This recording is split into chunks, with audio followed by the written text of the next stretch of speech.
when I started like doing a lot of this work, I found that methods weren't the methods that we used that were at my disposal at the time. They weren't really now they were wonderful. No shade to the canon and all the methods, but I found that I had to piecemeal together some approaches because there wasn't like an intersectional focus or a decolonial like focus really to help me think about my role as a researcher. With the few privileges that I might have, but also like the role of like deconstructing like power. So I really I had to. The research that I did forced me to have like an interdisciplinary, transdisciplinary, anti-discipline, whatever you want to call it. I call myself the undisciplined one. But I realized that I had to piecemeal some things together in order to come to a holistic whole to really address conversations of white settler colonialism, to address like power, privileges, like an oppression inside my work. So I'm really glad to have this conversation and to bring folks together to engage in these conversations. So when I think about my experience in this space, I kind of operate on the two poles of the continuum. So on the one side, I get to celebrate all the great supervision that happens at our institution, get to take part in the workshops related to graduate supervision and hear from some of the people who have won the supervision awards. And on the other side, I support students who have come into challenges with their supervisors, thinking through whether it's like something that's happening at an individual level or something that's happening within the department, and try and navigate through it. And when we think about like those types of situations, the concepts of power always come into play because there's almost always a risk to the student in coming forward when there are relationship issues. And so part of that is working collaboratively to figure out how to navigate through that so that we mitigate that risk and have a successful outcome for all individuals. One of the other things that I've been doing in the last year and a half since I finished my 6 years in total as the Associate Dean of Graduate Studies for our faculty, the Faculty of Health, was to be the strategic plan implementation lead for our faculty in terms of equity, diversity, inclusion, and anti-oppression, recognizing, of course, that I come from an abundance of privilege that I did nothing whatsoever to earn. But by way of just giving you a little bit of background, I'm a nutritional scientist by training, and for the last 30 years, I've had the privilege within my research space of working with First Nations communities from across what we now call Canada. And when I reflect on that, sort of the fundamental principles for success are respect, reciprocity, and relationships. And when I think of respect, it's certainly respect for peoples, knowledges, and communities, but respect for culture, respect for connection to the land, respect for a lot of the protocol and ceremonies that are part of working with Indigenous communities. In terms of reciprocity, it's very much an equal partnership, or certainly that's what we strive for within the research.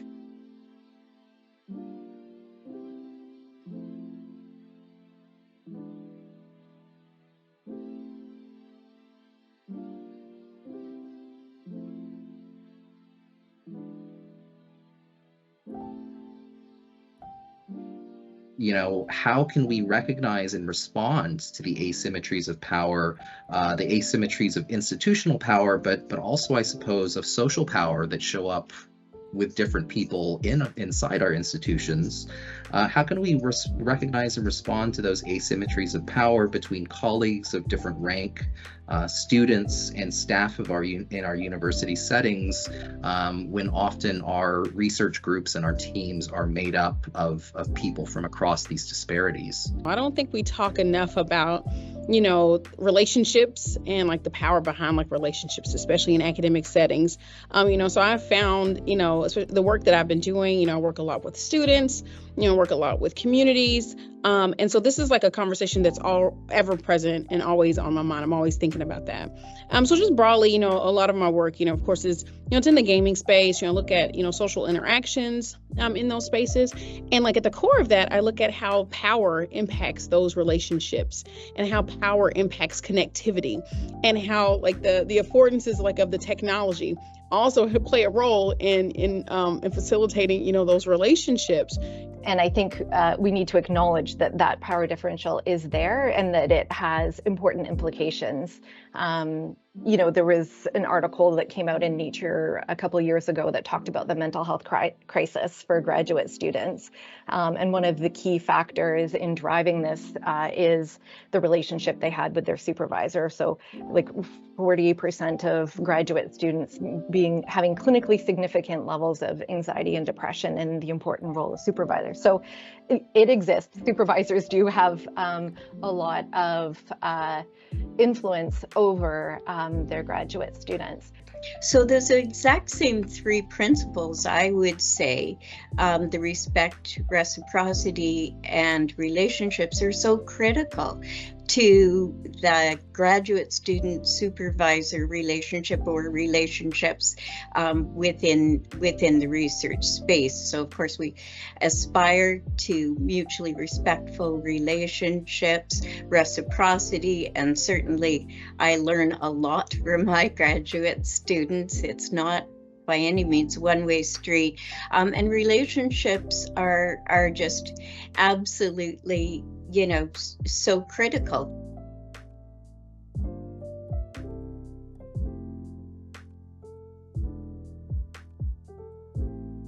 I've had 14 PhD students for whom I've been the immediate supervisor, and a great number of master's students. And I don't think I've ever taken on a student that I didn't meet with, or at least, have conversations with, and depending on geography, before they came to work in my lab, just to kind of get a sense of our interests and our styles and whether they're aligned. And absolutely every single graduate student and every relationship is different, and you tailor it to the specific needs of that student. But I think it's so important. I always ensure that they have a chance to meet with other members of my graduate student team, just to ask those questions and to determine if this looks like a good space for them.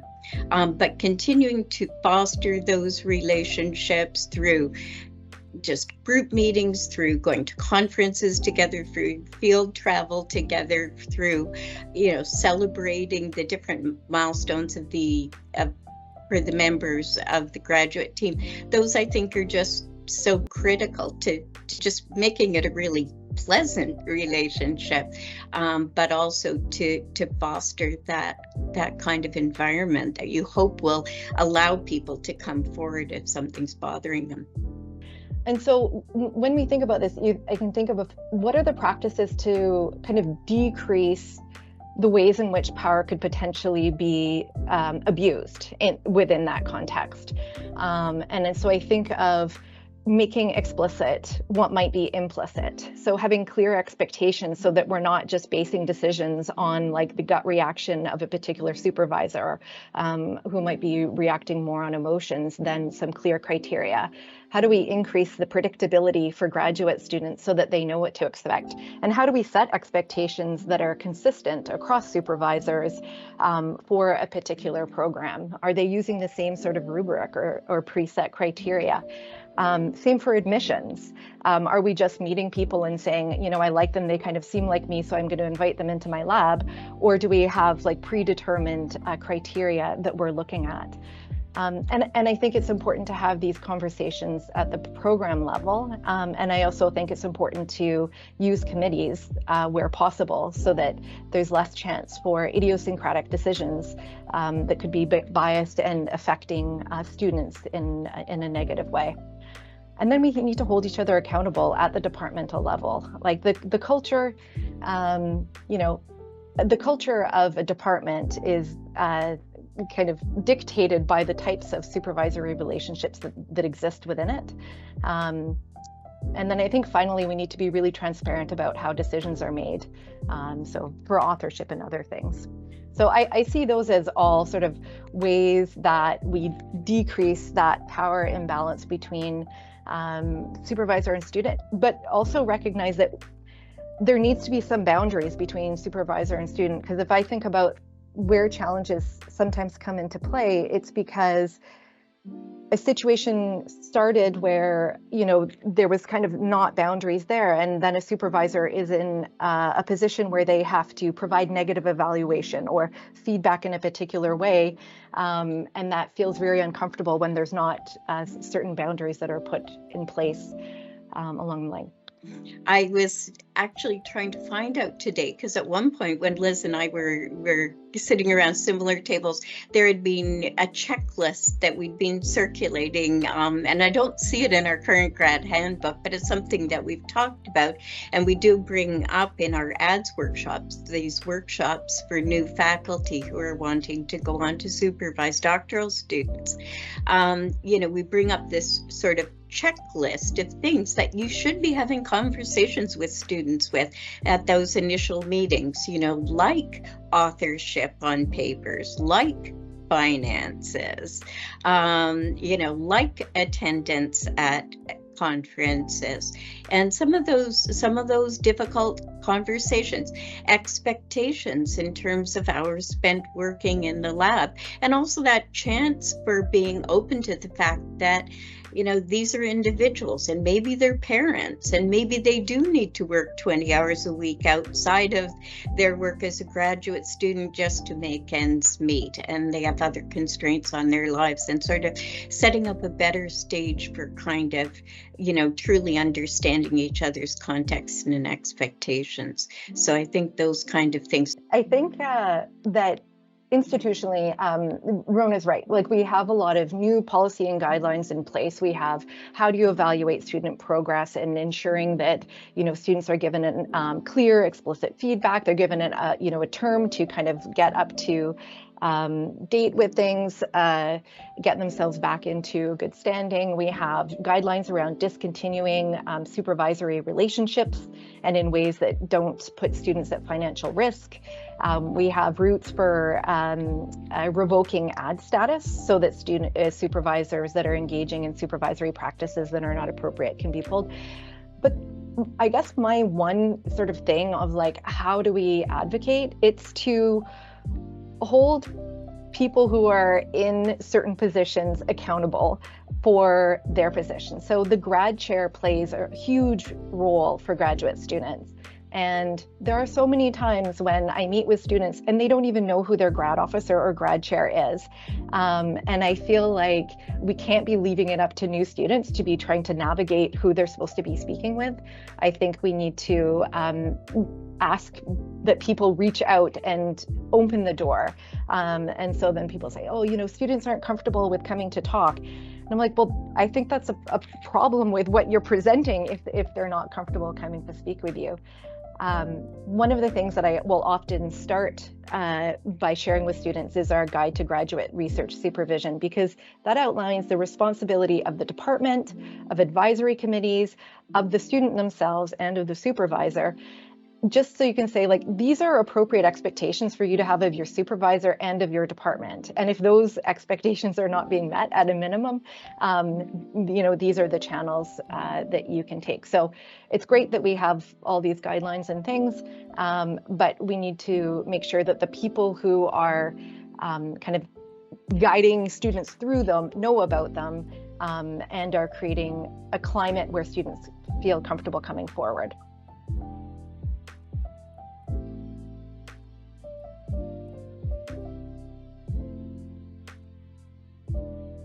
Because I haven't worked that much like at the administrative level, because I know just kind of the ways that we kind of scrap together, some resources, which usually is how it starts.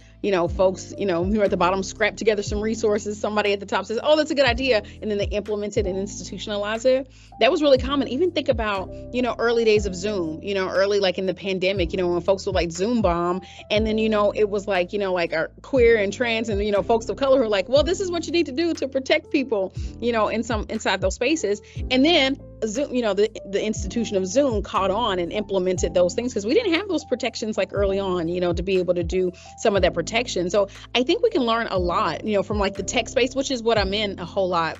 Also during Gamergate, how like women, were vulnerable populations, and then they had to piecemeal things together for safety. And then later came trust and safety teams. So I'm really big about what Rona said about, doing that preventative kind of stuff. What can we anticipate?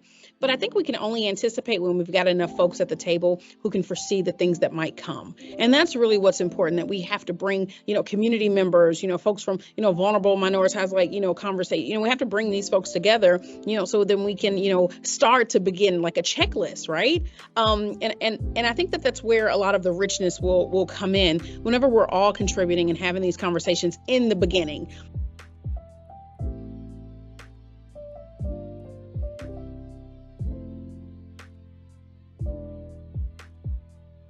But I think that there are also, some useful things that we can bring into like, our practices of like, especially in our research practices. And we have to constantly remind the universities that, hey, we have populations here who are vulnerable and are being impacted, whether intentionally or unintentionally, by the practices like of the university. And so we have to like remind them that, okay, there are people here who are hungry, there are people here who have like needs to be met. And I think, as researchers, we spend too much time up here and we forget about the everydayness.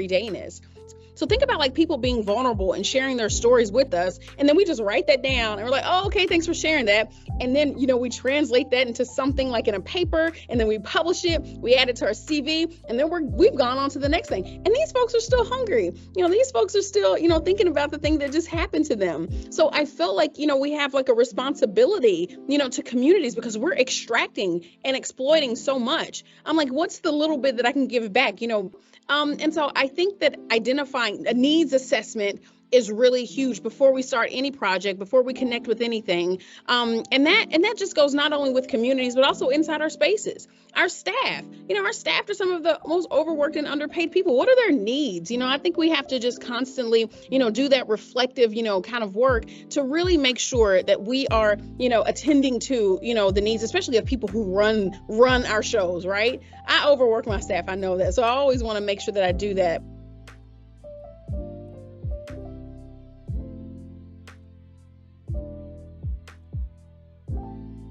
I think as universities, we're much better at, having the mechanisms for problems once they occur. So we've got appeals procedures and grievances and protocols around change of supervisor and those sorts of things. But, I'm in a school of public health. My focus is prevention. And I think that that's where we're really not as good. And we really have to think about that up front. One of the aspects is just being aware of some of what goes on, which is part of it, but setting up the kind of structures that can happen. Especially thinking about the disruption of like the carceral logics too, especially trying to be in like an abolitionist space, and where, even for folks who have done harm, we don't want to do more harm. We actually want, reconciliation and reparations in a way of like repairing harm and making sure, I also heard, you all speaking about, like accountability. Because I often, think about, especially in an academic space, think about like folks who have done harm. There's really not like a just process of rectifying and addressing the harm. We actually just push that person way out of the way and we just let them go over there, right? So I'm often, just thinking about, how can we like address that, from the university standpoint, which is inside like a settler colonial carceral logic. It's like, well, we punish them and now it's done and over with. But we never think about the reparation of harm. We don't think about repairing like the harm. We don't think about, like the racial reconciliation, for like, when students of color like are harmed, or even, or even when students, forget, content warning here, I'm thinking about, when students, experience, sexual assault and everything on campus. We don't really think about, how that, we just expect them just to go back, to their normal process of like, okay, you got these qualifying exams, you got to get that done, you have to do all these kinds of things, without even recognizing how the structure is really ill-equipped, to like deal with students who have experienced harm. We're like, well, you just take time off and then you come back when you're ready. Like I feel like, we should have like more of a response there. Because I always think about the harms that are done like at the graduate level. We have like active predators, in conference spaces. That disrupts, students, ability, to be able to work and to like be productive. But also I think a lot of the focus is like, I'm thinking about like with women, how we have to equip ourselves to like deal, with predators, in these spaces. The burden's on us instead of like doing something like on the other end. So I just wanted to add that we're still rooted in a lot of these carceral logics. And I'm with you, Rona, about doing like the preventative thing. There's also a lot to be said for equipping students with that information and that knowledge about the standards that their PIs and that their supervisors are being held to, and that there are ways to hold them accountable. But also, Kashona, I think that it's incredibly important to also recognize that so often the solution in academia is just to, well, that person's never going to teach that class again. What else are they going to teach instead? Well, that person's not going to supervise students again, but they're still going to teach classes. And we do need to think about what happens after the discipline. How do we really fully address those persons in those situations? We also have to like look at it as a culture, right? Like when there are issues with supervisors, there is a history of it being allowed within a certain context for a certain period of time. And so when we start talking about how do we, remediate this situation or whatever, it's not only the individual, it's also the whole context that I think we need to look at. And what are the ways, who are the people that are tasked with that, and what are the ways that everyone can engage in that way. I just wanted to put apart, it's not just that in isolation.